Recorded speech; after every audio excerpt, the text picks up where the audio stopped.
Assalamualaikum warahmatullahi wabarakatuh. Alhamdulillah wassalatu wassalamu ala Rasulillah Sayyidina Muhammad ibni Abdillah wa ala alihi wa sahbihi wa mawalah amma ba'du.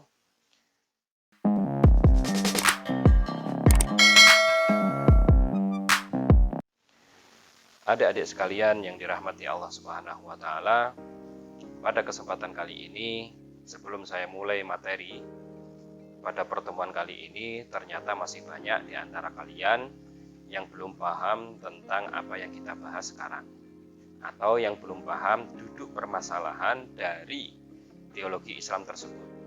Nah, ilustrasinya seperti ini. Misalkan kalian menganggap Allah dan kalian tahu bahwasanya Allah itu Maha Pengasih lagi Maha Penyayang. Nah, akan tetapi dalam kenyataan ternyata banyak sekali umat Islam itu misalkan diperangi, kemudian didolimi, kemudian banyak kejahatan-kejahatan yang timbul di sekitar kita. Kalian misalkan dirampok, dicuri barangnya, dan lain sebagainya, yang mana itu tidak enak, gitu ya. Yang itu merupakan kejahatan. Terus kalian ragu, sebenarnya Allah ini Maha Pengasih atau Maha Penyayang sih?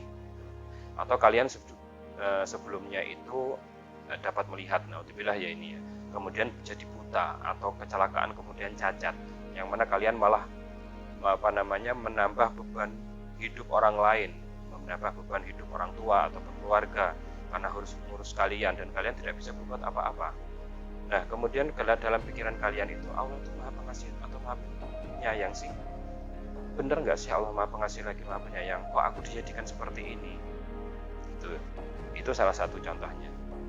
Nah, kemudian kalian kalau seperti itu berarti masih meragukan salah satu sifat-sifat mulianya Allah. Nah, contoh yang lain misalkan, kalian menganggap Allah itu ya, menganggap atau berangan-angan dalam pikiran kalian bahwasanya Allah itu seperti udara yang ada di mana-mana. Ya kan? Karena Allah kan bisa melihat kita ya kan. Nah, misalkan begitu. Bisa mengetahui, bisa melihat kita, bisa tahu dan bisa mendengar kita di mana seperti udara. Atau kalian menganggap Allah itu raksasa yang super besar yang ada di langit. Nah, kemudian Allah ini duduk ngawasin kita gitu loh, ngawasin gerak-gerik kita. Nah, ini hal-hal seperti inilah yang disebut aliran. Nah, aliran. Misalkan tadi yang meragukan sifat Allah satu tadi, Maha Pengasih lagi Maha Penyayang, itu aliran A. Kemudian yang menganggap Allah itu ada di mana-mana seperti udara, aliran B.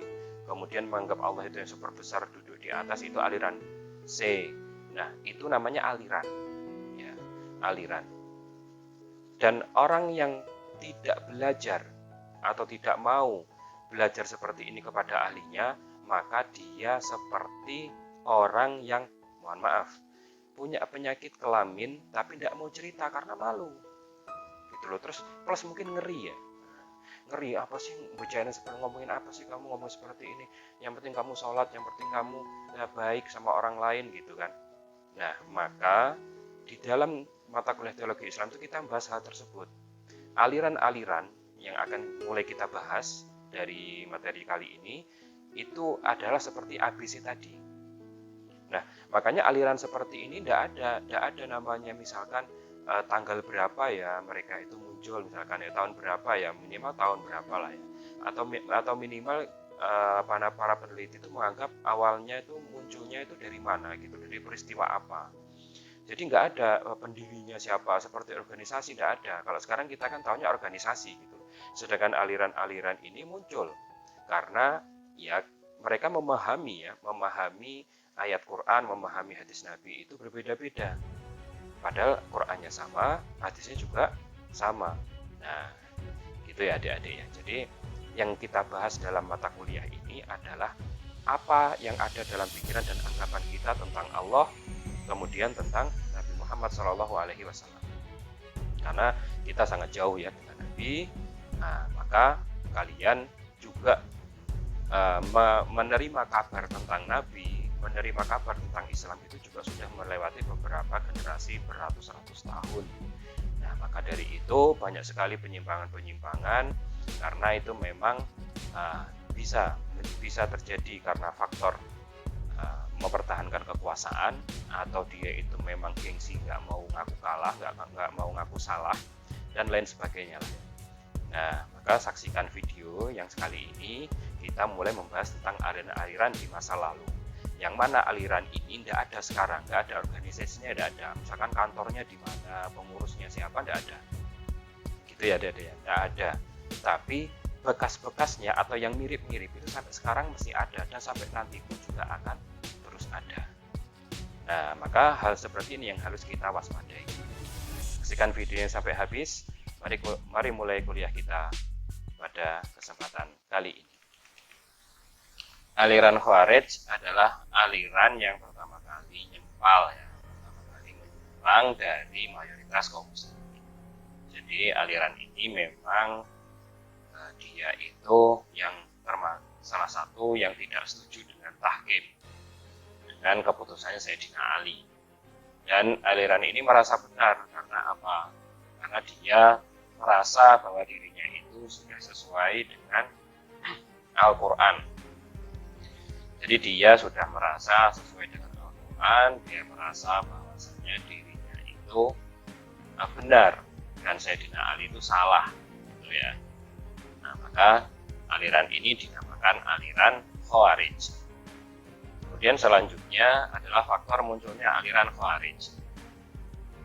Berasal dari peristiwa tahkim atau arbitrase yang diadakan antara Ali bin Abi Thalib dan Muawiyah bin Abi Sufyan. Situasi politik makin memanas. Berdasarkan voting yang diadakan Sayyidina Ali bin Abi Thalib, mayoritas menyetujui tahkim dan sebagian kecil tidak. Melihat kenyataan dari tahkim bahwa Ali dimakzulkan atau diturunkan ya dengan paksa, maka sebanyak 4.000 pasukannya dari kelompok yang tidak menyetujui tahkim keluar dari pasukan Ali dan pergi ke daerah Nahrawan. Mereka mengangkat pemimpin sendiri bernama Abdullah bin Wahab al-Rasibi dan Hurqus bin Zuhair al-Bajri al-Urafi. Jadi yang tidak setuju itu sebenarnya dalam beberapa riwayat sejarah itu ada yang mengatakan 120.000, ada yang mengatakan 12.000. Akan tetapi yang lainnya itu kembali lagi kepada kelompok atau kepemimpinan Ali bin Abi Thalib. Sedangkan yang 4.000 ini dia tidak mau karena menganggap Ali itu tidak menjalankan hukumnya Allah. Jadi mereka merasa bahwasanya mereka itu benar dan Ali itu salah karena Ali tidak mau berhukum dengan hukumnya Allah. Nah, akhirnya mereka keluar dipimpin oleh salah satu atau beberapa perwiranya Sayyidina Ali, yaitu Abdullah bin Wahab al-Rasibi dan Hurqus bin Zuhair al-Bajri al-Urafi. Nah, kemudian selanjutnya adalah asal-usul nama Khawarij. Yang pertama, nama mereka atau kelompok mereka itu diberi nama Khawarij, yang artinya keluar. Menurut Al-Ghurabi adalah bahwa mereka telah keluar dari barisan Ali bin Abi Thalib. Dan setiap orang yang keluar dari barisan pendukung imam yang sah dan telah disepakati kepemimpinannya oleh masyarakat umum. Jadi mereka ini sebenarnya telah keluar ya dari kubunya Sayyidina Ali, maka dinamakan Khawarij. Nah, atau istilahnya mereka yang keluar dari kepemimpinan pemerintahan yang sah. Nah, istilahnya ya kalau mau diberi sebutan ya pemberontak sebenarnya ya. Karena mereka nggak mau nurut dan taat kepada pemimpin. Kemudian yang kedua adalah surah yang artinya menjual atau membeli, yaitu mereka mengklaim diri mereka sebagai orang yang telah membeli atau menjual diri dengan ketaatan kepada Allah, yang artinya mereka telah menukar diri dengan surga. Ini nama lain yang mereka sematkan sendiri. Jadi nama ini disematkan oleh mereka sendiri.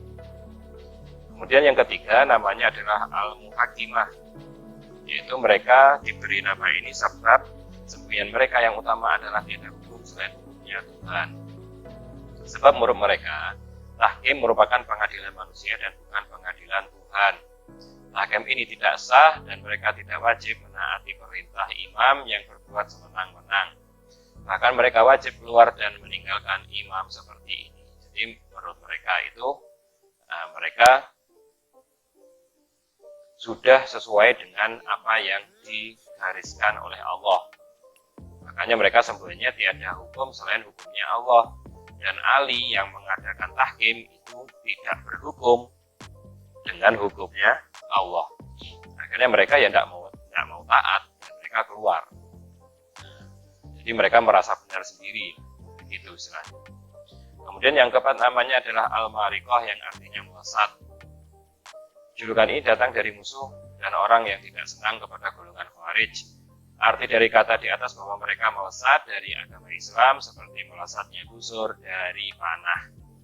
Nah, inilah yang mereka lakukan. Karena julukan ini diberikan oleh orang lain ya, di luar kelompok mereka ya. Itu yang melesat atau yang keluar dari busur panah. Yang kelima namanya adalah an-nawasib. Artinya orang yang sangat membenci dan marah kepada Ali bin Abi Thalib. Kemudian yang keenam namanya Harwiyah, sebab mereka pergi dan menetap di lembah pegunungan Harwiyah di daerah Nahrawan. Nah, inilah nama-nama dari Khawarij, yang mana Khawarij ini tidak ada sekarang, tapi mereka atau pemikiran yang sama seperti mereka, yaitu merasa benar, merasa sudah sesuai Al-Quran dan hadis. Akhirnya mereka menjuluki atau mereka itu akhirnya menghakimi atau menyalah-nyalahkan orang lain yang tidak sama dengan mereka, yang tidak sependapat dengan mereka. Sekte-sekte Khawarij dan pemimpinnya. Nah, ini kita ingin menjelaskan apa saja sih golongan Khawarij itu. Nah, mereka itu ternyata terbagi dalam beberapa golongan dan beberapa sekte. Karena apa? Akhirnya mereka ya yang tidak sama itu mereka merasa benar, akhirnya memisahkan diri. Nanti juga ada yang tidak setuju, mereka merasa benar, membentuk kelompok sendiri. Nah, ini mereka seperti itu. Makanya sekte Khawarij sangat banyak sekali, sekitar 50 sekte itu dulu. Nah, tapi mereka prinsipnya sama. Maksudnya dia merasa lebih benar, gitulah intinya. Dia merasa lebih benar. Kemudian selanjutnya adalah semua ajaran Khawarij ini disebabkan oleh sempitnya pandangan dan wawasan. Karena mereka terdiri dari kaum Arab Badui yang lugu. Nah, namun sebenarnya tindakan keras mereka hanya semata-mata ingin mempertahankan kepercayaan yang diyakininya berdasarkan interpretasi pribadi dan didasarkan oleh keinginan mereka mempertahankan ajaran Islam yang benar menurut versi dan persepsi mereka. Jadi mereka itu memang orang Arab Badui. Badui itu istilahnya kalau sekarang itu orang desa, orang primitif, orang desa yang dia itu sedikit sekali ilmu pengetahuannya, tapi mereka sangat kuat memegang tradisi dan memegang apa yang diyakininya. Nah, kemudian tapi induk dari sekte-sekte tersebut adalah Al-Muhakimah Al-Ula, Al-Azariqah, An-Najdah, Al-Ajaridah, Al-Bayhashiyah, Al-Sa'abilah, dan Al-Sufriyah, dan Al-Ibadiyah. Jadi mereka ini akhirnya terpecah. Itu zaman dulu mereka sudah terpecah menjadi 50 sekte, yang mana di antara 50 ini ada 10 ya atau 8 ini yang besar. Mereka mempunyai massa yang banyak, mempunyai kekuatan, mempunyai militer, dan mereka itu sangat solid dalam mempertahankan ajaran mereka. Nah, yang pertama Al-Muhakimah Al-Ula dipimpin oleh Abdullah bin Uwa, Abdullah bin Wahab Ar-Rasibi, Urwah bin Jarir, dan lainnya. Inilah pemimpin mereka pertama kali sebelum akhirnya terpecah-pecah. Kemudian selanjutnya adalah Al-Azariqah, adalah pengikut Nafi bin Azraq Al-Hanafi, julukannya Abi Rashid. Kemudian yang ketiga ada An-Najdah, adalah pengikut Najdah bin Amir Al-Hanafi. Kemudian ada Al-Ajaridah, adalah pengikut Abdul Karim Al-Ajrad. Kemudian ada As-Sa'alibah, mereka pengikut Sa'labah bin Miskan. Kemudian yang keenam ada Al-Bayhashiyah, adalah pengikut ibu Abi Bayhash Al-Haisam bin Jabir. Kemudian yang ketujuh ada As-Sufriyah, adalah pengikut Ziyad bin Asfar. Kemudian Al-Ibadiyah adalah pengikut Abdullah bin Yahya Al-Ibadi. Jadi mereka ini yang besar kelompoknya ada 8 ini. Itu dulu ya, itu dulu. Akhirnya kan mereka juga diperangi, ya kan, oleh dinasti Umayyah diperangi, kemudian oleh dinasti Abbasiyah juga diperangi. Di zaman Sayyidina Ali pun juga sudah diperangi sebenarnya. Tapi mereka kan tetap membawa keyakinannya dan mereka mengajarkan kepada orang lain. Kemudian selanjutnya adalah pemikiran-pemikiran Khawarij. Walaupun mereka terpecah belah menjadi berpuluh sekte, mereka mempunyai kesamaan pendapat dalam beberapa hal berikut. Jadi ini ajaran intinya mereka ya, yang sama, yaitu pertama pengkafiran Ali bin Abi Thalib, Muawiyah bin Abi Sufyan, Abu Musa al-Asy'ari, Amr bin As, dan semua orang yang mendukung tahkim. Bayangin berapa juta orang ini, berapa ratus ribu orang ini yang dikafirkan oleh dia. Padahal Sayyidina Ali bin Abi Thalib itu termasuk orang yang pertama kali masuk surga. Yang sudah itu yang bilang Kanjeng Nabi langsung yang bilang. Kok bisa mereka mengkafirkan Ali? Nah, mereka berpedoman pada Quran surat Al-Maidah ayat 44 yang berbunyi waman lam yahkum bima anzalallah fa ulaika humul kafirun. Barang siapa yang tidak memutuskan menurut apa yang diturunkan Allah, maka itu mereka orang-orang yang kafir. Barang siapa yang tidak berhukum dengan hukumnya Allah, maka dia termasuk orang-orang yang kafir. Nah, apa istilahnya Ali ini tidak berhukum atas hukumnya Allah? Kok bisa-bisanya mereka memvonis Ali bin Abi Thalib orang yang kafir? Justru kebalik gitu ya. Yang kedua, mengharuskan anggota Khawarij untuk meninggalkan pemimpin yang sewenang-wenang atau jair yang tidak mengikuti perintah Tuhan. Perasaan politik telah menjadi doktrin sentral mereka, bahkan tidak segan-segan memberontak dan membunuh. Bagi mereka, pemimpin harus dipilih berdasarkan kesepakatan umat Islam, bukan keturunan, dan tidak boleh diturunkan selama berbuat adil dan menyimpang. Tidak harus dari suku Quraisy semua bisa menjadi pemimpin.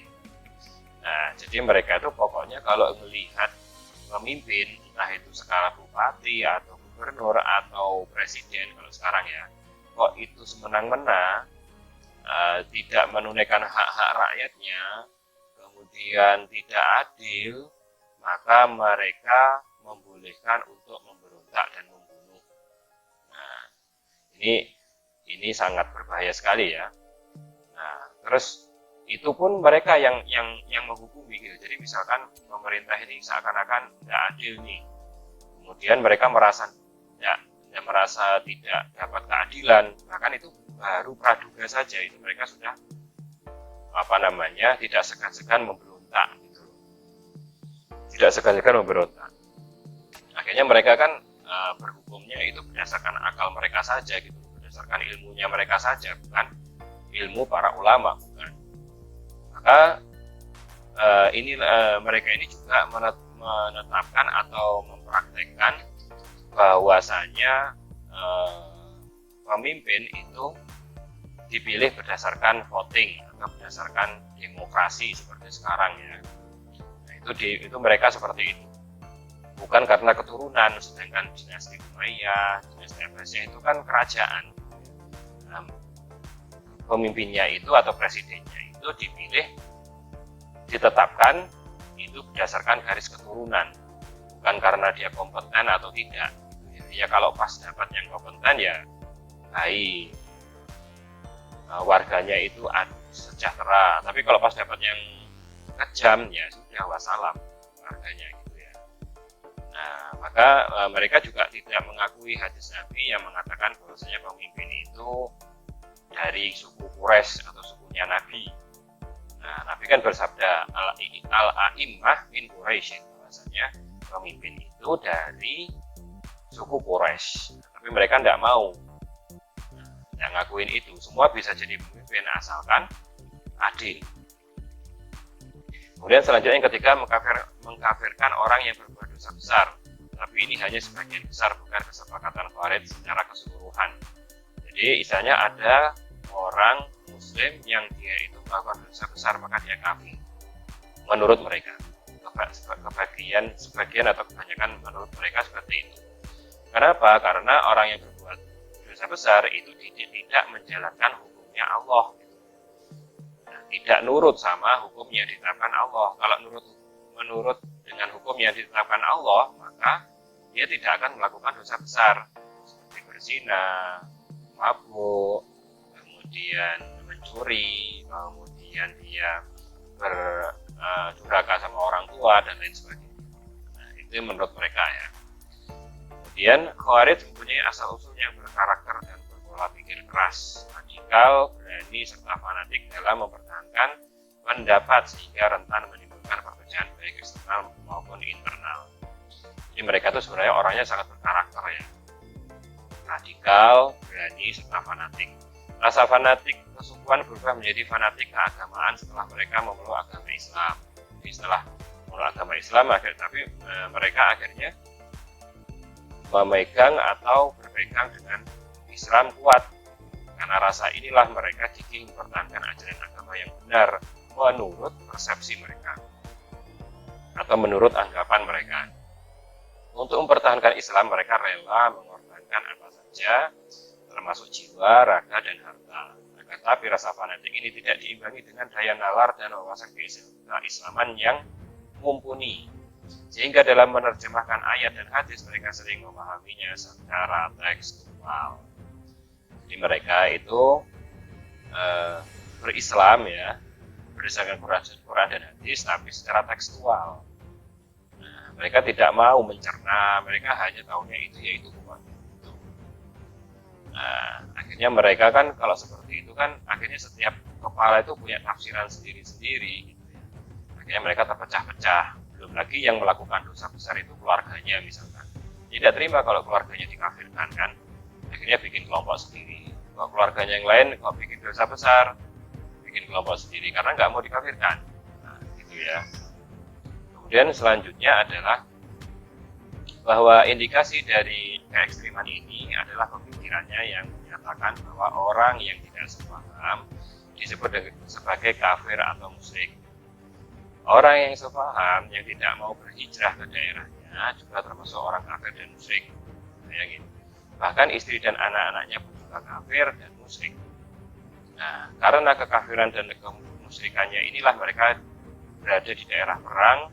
Maksudnya daerahnya itu bukan daerah Islam dan wajib bagi orang yang mengaku Khawarij untuk membunuh dan merampas hartanya. Inilah benih-benih terorisme sudah ada. Nah, maka karena mereka merasa benar dan merasa benar itu berdasarkan firman Allah, mereka itu berpendapat menguatkan pendapatnya itu karena ini adalah dari Allah. Nah, tapi orang yang nggak sepaham dengan mereka, kemudian orangnya itu sudah sepaham, misalkan, tapi tidak mau gabung dengan mereka, nah, sama sepaham tapi tidak mau gabung dengan mereka, itu termasuk orang yang kafir dan musyrik. Nah, gitu. Mereka hanya 4.000, yang lain berarti mengkafirkan yang lain. Nah, kalau kafir berarti gimana statusnya? Nah, boleh diperangi dan boleh dirampas hartanya. Istri-istrinya pun juga kafir, anak-anaknya pun juga ikut kafir. Nah, itulah bahayanya kelompok ini. Dan ini akan ada sampai sekarang dan sampai nanti juga akan ada. Hanya pemainnya saja yang berbeda. Nah, selanjutnya adalah saat ini secara bentuk Khawarij hilang. Tidak ada organisasi Khawarij, itu tidak ada. Namun karakter-karakternya masih ada sampai sekarang. Jadi sisa-sisanya itu masih ada sampai sekarang, yaitu dengan adanya salah satu golongan Islam yang begitu mudah mengkafirkan dan menyesatkan golongan lain yang tidak sependapat dengannya. Jadi kalau ada orang yang ngelakuin sesuatu dan itu berupa ibadah, itu mereka kok tidak sama ibadahnya dengan saya, maka itu dianggap musyrik atau kafir. Sekarang gitu. Karakter Khawarij juga dapat kita temukan pada diri orang Islam yang sering menggunakan kekerasan dan menegakkan tindakan terorisme dengan dalih menegakkan agama Allah. Jadi mereka itu apa-apa ini tidak sesuai dengan tuntunannya Rasulullah, ini apa-apa ini nggak sesuai dengan perintahnya Allah. Tapi itu kan menurut mereka gitu loh. Akhirnya mereka menghalalkan kekerasan, memberontak, kemudian nembakin orang, kemudian bunuhin orang seenaknya sendiri, merampas hartanya. Nah, itu karena apa? Mereka berpendapat tapi tidak mau mendengarkan pendapatnya orang lain. Mereka berpendapat bahwasanya mereka lah yang paling benar. Itulah yang gaung-gaungkan oleh mereka. Memang di antara kelompok Khawarij mengalami perubahan paradigma seiring perkembangan zaman seperti Al-Ibadiyah, Al-Sufiyah, dan Al-Ajaridah. Di antara mereka tidak terlalu ekstrim dalam memvonis golongan lain sehingga masih dapat kita temukan di daerah Zanzibar atau Tanzania. Zanzibar ini pulau ya, nama pulau atau kota di negara Tanzania di Afrika. Kemudian Oman, negara Oman ini jelas mereka ngarut Khawarij, karakter-karakter Khawarij ada pada diri mereka. Kemudian negara Afrika Utara dan Arabia Selatan. Nah inilah kalau kita ingin menemukan paradigma atau cara berpikir seperti Khawarij yang sekarang, tapi mereka ini moderat. Moderat dalam arti itu tidak mudah mengkafirkan, tapi ya istilahnya tetap ngeyelan, gitulah ya. Ngeyelan gitu. Dan mereka itu biasanya seperti ini, kelompok-kelompok yang Ibadiyah, As-Sufiyah, dan Al-Ajaridah ini biasanya dulu itu ada keluarganya ya kan, yang dia itu melakukan dosa besar, tapi dia tidak mau juga keluarganya itu dikafirkan. Nanti kan akhirnya kalau dikafirkan kan boleh dibunuh, boleh dirampas hartanya kan gitu. Nah akhirnya mereka bikin sekte sendiri. Nah seperti itulah. Ada yang kendor, ini apa-apa kok boleh dibunuh, apa-apa kok boleh dibunuh, boleh diperangi gitu.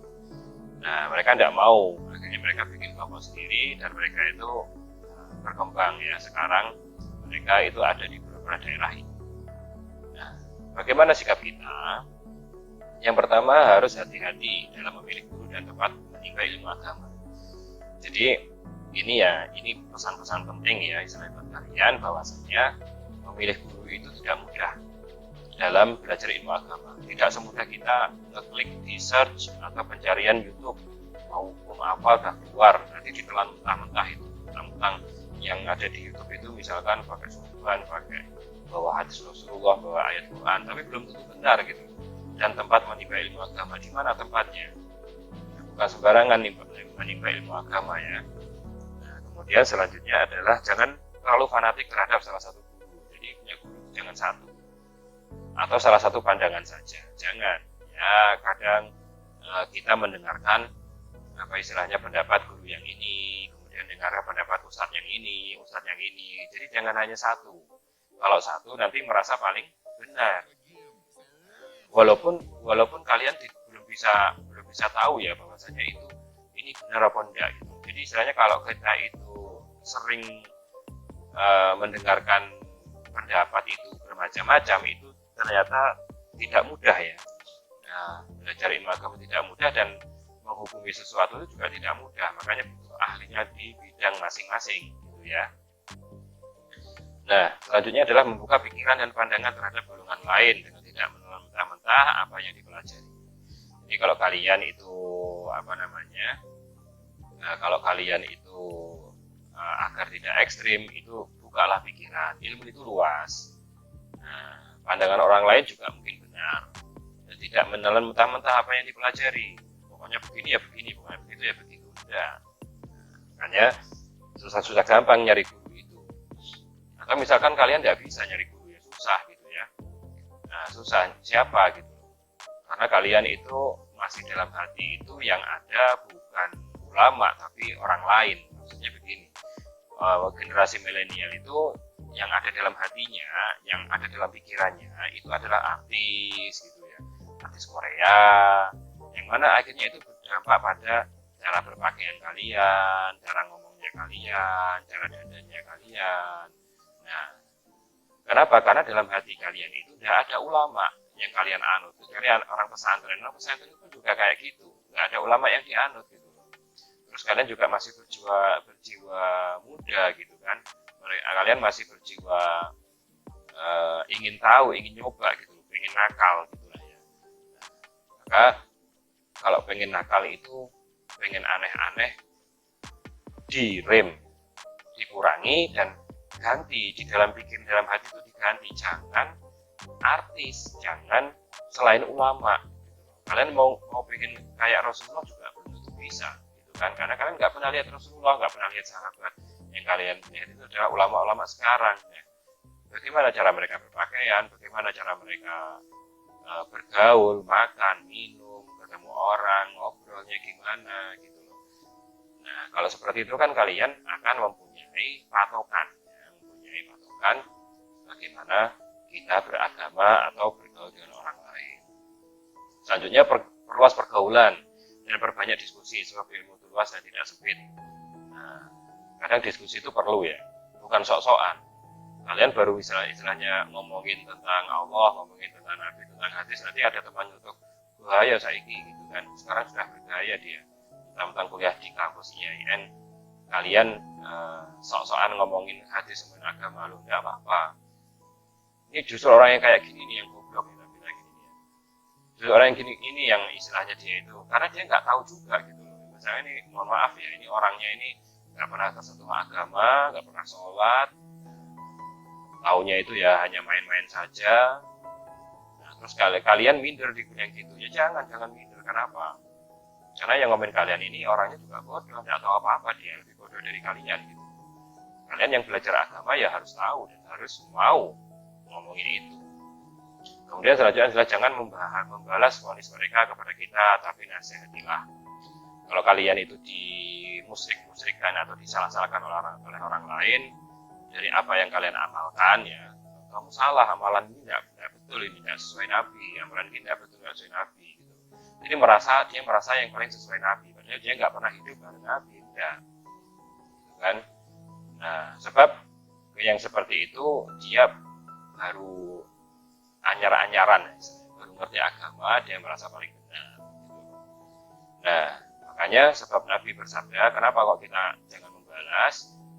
Sebab Nabi itu bersabda, tidak kekal di dalam neraka seseorang yang di dalam hatinya masih tersisa setitik iman.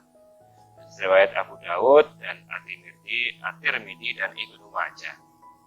Jadi perlu kalian ketahui bahwasanya orang yang punya iman setitik pun ya, dalam dirinya itu tidak akan dimasukkan neraka selama-lamanya, tidak kekal. Ya dimasukkan iya mungkin ya, karena dosanya, tapi tidak kekal. Karena imannya benar. Makanya ini pentingnya teologi Islam. Kalian kalau sudah imannya tidak benar, ya sudah. Ini kan seperti ini, saya kasih contoh. Misalkan saya nyuruh kalian untuk bikin tugas. Nah, ada yang bikinnya itu 100% baik. Ada yang bikinnya itu hanya copy paste. Yang tidak copy paste hanya 20%, yang kemudian ada yang 50% gitu ya, ada yang 60%. Itu sama seperti kita. Allah itu nyuruh kita sholat, zakat, puasa itu kan kadarnya beda-beda setiap orang. Ada yang salatnya bagus banget, ada yang puasanya juga bagus banget, ada yang biasa-biasa saja. Akan tapi akidah ini adalah penilaian kita kepada Allah atau penilaian kalian kepada saya, misalkan begitu. Kalian saya suruh itu mau mengerjakan, tapi kalian menilai saya itu tidak baik. Nah, nilai saya tidak baik. Di belakang saya ngomongin yang tidak baik terhadap saya. Kalian ngomongin saya, kalian pandang saya dan nilai saya tidak baik. Otomatis kan saya sebagai dosen kalian, sebagai pengajar kalian, guru kalian itu juga memandang kepada kalian tidak benar. Kalian nurutin saya, tapi di lain sisi kalian tidak benar penilainya kepada saya. Sama juga seperti itu, kita sholat, kita puasa, tapi persepsi kita kepada Allah itu beda. Penilaian kita terhadap Allah itu beda. Nah, penilaian kita terhadap Allah inilah adalah akidah atau teologi Islam. Nah, sekarang kita akan membahas tentang Murji'ah. Aliran Murji'ah. Aliran Murji'ah ini ada atau muncul untuk atau sebagai tandingan dari aliran Mu'tazilah, dari aliran Khawarij yang sebelumnya kita bahas. Maka aliran Murji'ah ini adalah aliran kedua yang menyimpang yang muncul dalam dunia Islam ya, dalam dunia Islam. Maka aliran Murji'ah ini adalah salah satu aliran yang menyimpang yang itu harus kita waspadai. Nah, bagaimana aliran Murji'ah ini? Mari kita mempelajari dan kita bahas pada kesempatan kali ini. Nah, sekarang adalah kita membahas tentang sejarah munculnya aliran Murji'ah. Aliran Murji'ah merupakan aliran kedua yang muncul setelah Khawarij. Aliran ini muncul sebagai antitesa atau penentang dari Khawarij yang berbicara masalah seorang mukmin yang melakukan dosa besar. Jadi, kalau Khawarij kan mengatakan bahwasanya seorang mukmin yang berdosa besar dia seorang yang kafir. Nah, maka gimana pandangan aliran Murji'ah kepada orang mukmin yang melakukan dosa besar? Nah, nanti kita bahas. Dalam masalah politik, Murji'ah juga bersikap netral. Mereka tidak memihak kepada salah satu pihak yang bertikai antara Ali bin Abi Thalib dan Muawiyah bin Abi Sufyan. Jadi dia tidak ngurusi politik lah, tidak urusan sama politik itu. Maka Khawarij yang memvonis Ali dan Muawiyah kafir ditentang oleh Murji'ah. Sebab semua ketentuan dan ketetapan seseorang masuk surga atau neraka berada sepenuhnya di tangan Tuhan setelah manusia menjalani hari perhitungan di akhirat. Jadi Khawarij yang memvonis Ali ini ditentang karena ya memang masuk surga atau neraka itu bukan urusan kita gitu, bukan wewenang kita, itu kan surga dan nerakanya Allah. Jadi terserah Allah, menurut mereka begitu. Manusia tidak mempunyai wewenang apapun menentukan seseorang masuk surga ataupun neraka. Nah, Murji'ah berarti mengakhirkan atau memberikan harapan. Disebut Murji'ah pada arti pertama itu yaitu yang mengakhirkan, karena mereka mengakhirkan amal perbuatan dari niat dan akad dalam hati. Jadi mereka mengakhirkan amal perbuatan dan niat dan akad dalam hati. Jadi dalam hatinya saja gitu loh. Nah, masalah perbuatan itu nggak dianggap, maksudnya gitu. Jika diambil dari arti kedua, nah yang artinya memberikan harapan, karena dalam pemikirannya tentang iman, mereka memberi harapan kepada seorang mukmin yang melakukan dosa besar untuk mendapatkan pahala dan masuk surga. Nah, ini arti dari golongan Murji'ah ini. Jadi intinya mereka itu yang namanya perbuatan itu tidak berpengaruh apa-apa, nggak dianggap gitu loh. Mau kamu buat dosa atau nggak berbuat dosa, itu nggak urusan sama dia. Nah, yang penting hatinya. Nah, maka aliran ini sudah diprediksi Nabi SAW lewat sabdanya, Murji'ah dilaknati oleh lisan 70 Nabi. Ditanyakan siapakah Murji'ah itu wahai Rasulullah? Rasulullah menjawab, mereka orang yang mengatakan iman adalah ucapan dan hanyalah pengakuan. Nah, jadi yang namanya Murji'ah ini yang mengatakan bahwasanya iman itu adalah ucapan saja, yaitu hanyalah pengakuan saja tanpa adanya perbuatan. Nah, itu dia ya, itu Nabi itu sudah memprediksi adanya aliran yang seperti ini. Itu. Nah, ini disampaikan oleh Al-Baghdadi dalam kitabnya Al-Farqu Bainal Firaq. Nah, selanjutnya adalah golongan-golongan Murji'ah. Murji'ah ini mempunyai golongan juga ya. Ada beberapa sekte juga. Nah, Murji'ah terpecah dalam banyak kelompok, di antaranya ada 3 kelompok besar, sebab beberapa ulama memasukkan pembahasan qadar dalam pembagiannya. Serta yang akan dibahas di sini adalah Murji'ah murni yang terbagi menjadi 5 kelompok. Jadi begini ya adik-adik. Sebenarnya Murji'ah ini golongan yang juga ngomongin masalah qadar ya. Qadar itu kan istilahnya kita itu iman kepada Allah, iman kepada kitab-kitab Allah, iman kepada nabi-nabi Allah, iman kepada malaikat, iman kepada hari akhir, dan iman kepada qada dan qadar, yaitu ketentuan dan ketetapan Allah. Nah, qada dan qadar ini kan ketentuan dan ketetapan Allah kepada kita. Nah, yang namanya murjiah ini itu juga ada yang memasukkan pembahasan ketentuan dan ketetapan Allah ini. Akan tetapi itu beberapa golongan. Ada yang murjiah murni, jadi nggak nyangkut ini semua. Ya, intinya hanya ngomongin masalah di dunia saja. Hanya ngomongin masalah iman di dunia saja. Nah, yang akan kita bahas di sini yaitu tadi masalah perbuatan dan iman bagi murjiah itu bagaimana? Nah, iman, tentang iman, ingat ya, tentang iman. Itu bagaimana? Nah, yang namanya murjiah, ya, yang murjiah tadi, yang kita kan bahasnya hanya murjiah murni ya.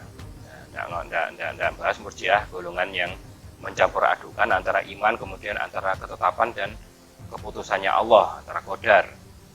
Maka golongan yang seperti ini itu banyak, tapi di sini yang akan dibahas itu yang besar-besar saja, golongan mereka yang punya masa yang banyak, mempunyai kekuatan. Nah, itu adalah namanya yang pertama Yunusiyah, yaitu pengikut Yunus As-Samari. Ghosaniyah, pengikut Ghosan Al-Kufi. Saubaniyah, pengikut Abi Sauban. Tumaniyah, pengikut Abu Mu'ad Al-Tumani. Marisiyah, pengikut Bishr Al-Marisi. Ini adalah aliran-aliran murjiah murni, ya, murjiah murni, yang mana mereka itu besar, mempunyai kekuatan, mempunyai masa. Nah, dan mereka itu diperhitungkan dalam dunia Islam. Kemudian Harun Nasution mengatakan pendapat ekstrim murjiah timbul dari pengertian bahwa perbuatan atau amal tidaklah sepenting iman yang kemudian meningkat, yaitu bahwa hanya imanlah yang penting dan yang menentukan mukmin atau tidaknya seseorang. Perbuatan-perbuatan tidak mempunyai pengaruh dalam hal ini. Jadi yang namanya iman itu, kalau kita ya, kalau Ahlussunnah wal Jamaah, iman itu kan ada 3. Iman dalam hati, yaitu pengakuan, kemudian diutarakan dengan lisan, kemudian diekspresikan atau diamalkan dengan perbuatan. Itu iman. Nah, tapi kalau mereka ini enggak. Mereka itu perbuatan enggak penting. Yang penting itu yang pertama tadi iman dalam hati. Walaupun orang itu tidak ngaku Islam, tapi dalam hatinya Islam, ya sudah, gitulah ya. Yang penting hatinya. Walaupun nanti dia nyolong, nyuri, kemudian tidak pernah sholat, berzina, itu tidak urusan. Gitu. Yang penting hatinya iman. Itu kalau kaum murjiah. Nah, iman letaknya dalam hati, dan apa yang ada dalam hati seorang tidak diketahui oleh orang lain. Selanjutnya, perbuatan-perbuatan manusia tidak selamanya menggambarkan di dalam hatinya. Oleh karena itu, ucapan-ucapan dan perbuatan-perbuatan seseorang mesti mengandung arti bahwa ia tidak mempunyai iman. Yang penting, ia iman ada dalam hati. Dengan demikian, ucapan dan perbuatan tidak merusak iman seseorang. Itu menurut mereka. Nah, jadi seperti saya katakan tadi, bahwasanya kalau murjiah ini adalah intinya iman dalam hati. Perbuatan itu tidak urusan. Banyak ya sekarang ya kan, ngakunya Islam, dalam hatinya dia katanya Islam, tapi dia ya tidak pernah mencerminkan orang Islam. Tidak pernah mencerminkan orang Islam dia. Dalam hati dia mengaku iman, tapi ya tidak pernah sholat. Kalau perbuatan itu ya tidak pernah sholat, tidak pernah puasa, tidak pernah zakat. Kemudian dia ucapannya itu ya tidak mencerminkan umat Islam. Dia ucapannya itu istilahnya kadang menjelekkan umat Islam, menghina ibadah, ya kan. Kemudian dia itu suka mempermasalahkan ya. Kalau ada orang Islam kumpul-kumpul itu malah dihina, ngapain kumpul-kumpul, ngapain ada pengajian gitu. Dia tidak pernah ikut itu. Ada orang pengajian dinyinyirin, dirasani, kemudian dijelek-jelekan, kayak gitu kan banyak. Padahal dalam hatinya katanya Islam, gitu ya. Nah, selanjutnya adalah beberapa kelompok mereka yang ekstrim juga berpendapat bahwa pengucapan lisan dipandang jauh lebih penting dari apa yang ada dalam hati. Nah, kalau tadi kan dia imannya dalam hati saja, lisan enggak, kemudian perbuatan enggak. Kalau yang ini ada beberapa kelompok juga yang ekstrim itu bahwa pengucapan lisan dipandang jauh lebih penting. Jadi yang penting dia ngakunya Islam, entah hatinya itu dia percaya sama Allah atau enggak, ya kan. Kemudian perbuatannya itu mencerminkan orang Islam atau enggak urusan. Yang penting ngomongnya Islam. Itu kalau yang ini begitu. Seseorang yang sudah melakukan pengakuan dengan lisan sudah beriman, walaupun di dalam hatinya ia mengingkari Tuhan, karena iman bukanlah apa yang ada di dalam hati. Iman seorang munafik sama dengan iman seorang nabi, karena sama-sama mengucapkan dua kalimat syahadat. Demikian sebaliknya, kekufuran bukan apa yang disembunyikan dalam hati, tapi apa yang diucapkan dengan lisan. Nah, jadi mereka yang kelompok ini itu patokannya iman itu omongan, itulah ya. Patokannya dia itu ngaku Islam pada itu pokoknya dari omongan, entah hatinya itu iman beneran ya kan atau enggak. Nah kemudian perbuatannya itu seperti orang Islam atau enggak, itu enggak urusan. Yang penting dia dalam omongannya yang ngakunya Islam tapi dia istilahnya enggak percaya dengan Islam, ngakunya Islam dia hanya pura-pura saja. Nah ini seperti orang munafik ini. Demikian juga dalam perbuatannya, malah ini perbuatan juga tidak mempengaruhi apa-apa gitu loh. Nah dalam artian dia juga ngakunya Islam tapi ya tidak sholat, kemudian ya tidak puasa, nah, tidak pernah menegakkan agama Allah, tidak pernah dia, tidak pernah mikir itu gitu loh. Nah kemudian walaupun mereka lebih mementingkan iman secara lahir, tetapi mereka tidak berpendapat bahwa amal perbuatan merupakan hal penting untuk membuktikan keimanan seseorang. Jadi perbuatannya itu tidak ngaruh, tidak ada urusan gitu ya. Akhirnya agaknya iman bagi mereka hanya cukup diucapkan dengan lisan walaupun tanpa diaktualisasikannya dalam bentuk perbuatan. Perbuatan dosa dan jahat tidak akan merusak iman seseorang ketika ia meninggal dalam ketauhidan. Jadi dia mau berbuat dosa kayak apapun ya tidak apa-apa gitu ya. Mau berbuat sakar PD pun, mau bunuh orang, mau merampok, mau pakai narkoba, mau mabuk, itu bukan tidak ada urusannya dengan iman gitu ya. Itu menurut mereka. Jadi di sini intinya mereka itu adalah yang namanya iman itu bisa dalam hati saja dan bisa dengan ucapannya saja. Itu menurut mereka. Dan dengan perbuatan itu tidak penting. Bagi mereka seperti itu. Nah, maka seluruh sekte Murji'ah mempunyai pendapat yang sama. Kesimpulannya ini ya, seluruh sekte Murji'ah mempunyai pendapat yang sama tentang tiada kekufuran bila di dalam hati seseorang masih tersisa setitik iman. Implikasi dari pendapat semacam ini adalah semua mukmin yang mengakui Tuhan dalam hati saja atau lisan saja atau keduanya akan masuk surga. Jadi intinya mereka itu masuk surga gampang. Yang penting ada yang ngaku ada nabi, ada Tuhan, tidak perlu sholat, tidak perlu berbuat baik, itu masuk surga. Ada yang penting kamu ngaku saja, yang penting kamu ngomongnya aku Islam gitu. Tidak sholat juga, tidak puasa juga, kemudian walaupun hatinya juga kadang tidak percaya Allah, itu juga nggak apa-apa. Atau keduanya. Intinya begini, ini yang namanya iman itu hanya cukup di hati dan di ucapan saja. Nah, hal ini berbeda dengan pendapat mayoritas kaum muslimin bahwa inti iman ada 3 sekaligus, yaitu pengakuan dalam hati. Dia harus membenarkan dan mengakui dalam hati bahwasanya Allah itu Tuhan kita dan Nabi Muhammad adalah utusan kita beserta rukun iman dan rukun Islam. Dan pengakuan dengan lisan, kita juga akui dengan lisan, omongannya itu. Nah, harus diakui dengan lisan, saya orang Islam, kemudian ngaji, dia juga ngaji, ya kan? Dia maksudnya ngaji Quran, dia belajar keislaman gitu ya. Terus kemudian dan pengaktualisasian dalam bentuk perbuatan, yaitu ya sholat, ya puasa, nolong orang lain. Kemudian kalau Nabi dihina itu dia juga marah gitu loh. Allah dihina itu juga marah gitu ya. Jangan diem aja gitu loh. Jadi dalam perbuatannya ada gitu loh. Nah ini dia juga berusaha ya meninggalkan hal-hal yang dilarang oleh Allah seperti mabuk, kemudian zina, kemudian durhaka sama orang tua dan lain sebagainya ya kan. Nah, ini aktualisasi iman yang sesungguhnya menurut Ahlussunnah wal Jamaah atau mayoritas umat muslim sekarang. Banyak sekali dijumpai sekitar kita pemahaman model murjiah ini, hanya saja kita tidak sadar dan paham. Maka dari itu kita harus memperbaiki lagi iman kita dengan sungguh-sungguh supaya tidak bergelar Islam KTP.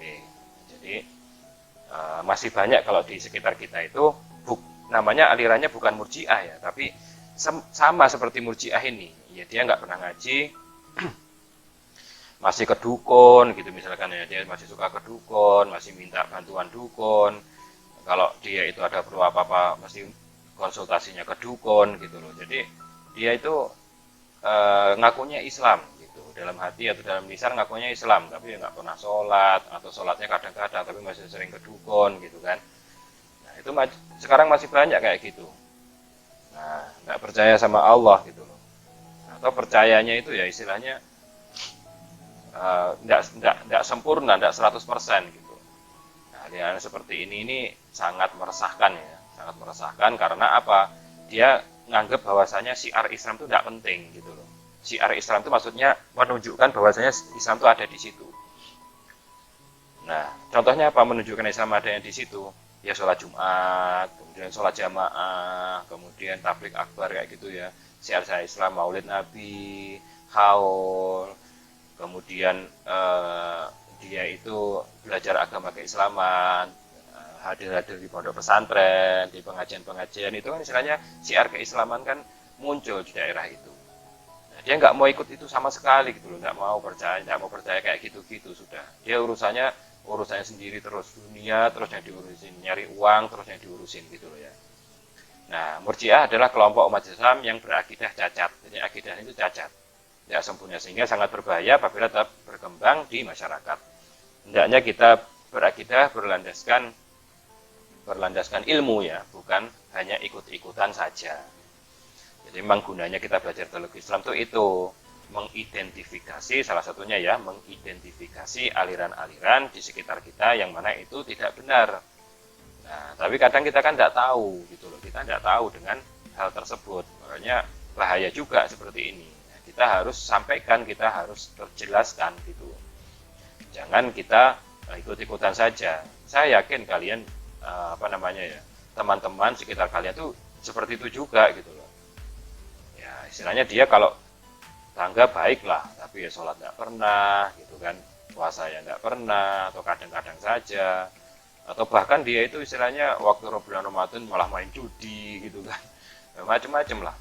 Atau dia sholatnya hanya istilahnya hari raya Idul Adha saja, Idul Fitri, Idul Adha, nggak pernah Jumatan, nggak pernah sholat 5 waktu gitu loh. Tapi dia secara secara dunia dia kaya, ya punya mobil banyak, punya rumah banyak misalnya begitu. Secara popularitas dia populer, pekerjaannya bagus gitu loh. Nah, tapi itu semua identik dengan penuh dengan kebusukan gitu ya, penuh dengan kebusukan. Dia tidak tahu mendapatkan itu dari mana. Nah, kita nggak tahu dia mendapatkan hal itu semua dari mana. Nah, itulah yang harus kita hindari. Kita tetap sebagai umat Islam ya, kita iman dalam hati, kemudian diucapkan dalam ucapan, kita mengaku iman kepada Allah dan Rasulnya. Ucapan-ucapan kita juga istilahnya membela Allah dan Rasulnya, bukan menjelekkan gitu loh. Kan ada itu dulu ya, dulu atau di televisi itu kan ada istilahnya siapa itu, Andre Taulani itu kan pernah, jadi dia ngisi sebuah acara, dia hostnya, ada bintang tamu, dan itu perkaranya itu ngomongin masalah parfum. Kemudian tamu itu bilang bahwasanya parfum itu adalah sunnahnya Nabi gitu, dan Nabi itu wangi tubuhnya karena keringatnya itu wangi gitu. Jadi Nabi itu nggak perlu parfum tapi dia sudah wangi, bahkan dia selalu wangi karena keringatnya saja wangi. Kemudian Andre itu bilang begini, nah itu manusia apa kebun bunga gitu, itu manusia atau kebun bunga, bilangnya begitu. Ya otomatis umat Islam semuanya marah dong. Akhirnya dia kan klarifikasi, ya kan, klarifikasi kemana-mana, minta sowan-sowan ke kiai-kiai, ke ulama-ulama, ke ormas-ormas gitu loh, minta maaf bahwasanya dia keceplosan. Nah ini sebenarnya kalau dia belajar akidah dengan baik kan nggak perlu kayak gini. Bayangin Nabi kita direndahkan kan gitu. Kalau kalian umat Islam melihat Nabi direndahkan, seharusnya marah gitu loh. Marah. Karena apa? Loh, nggak bisa, ini Nabi saya ini harus dibela.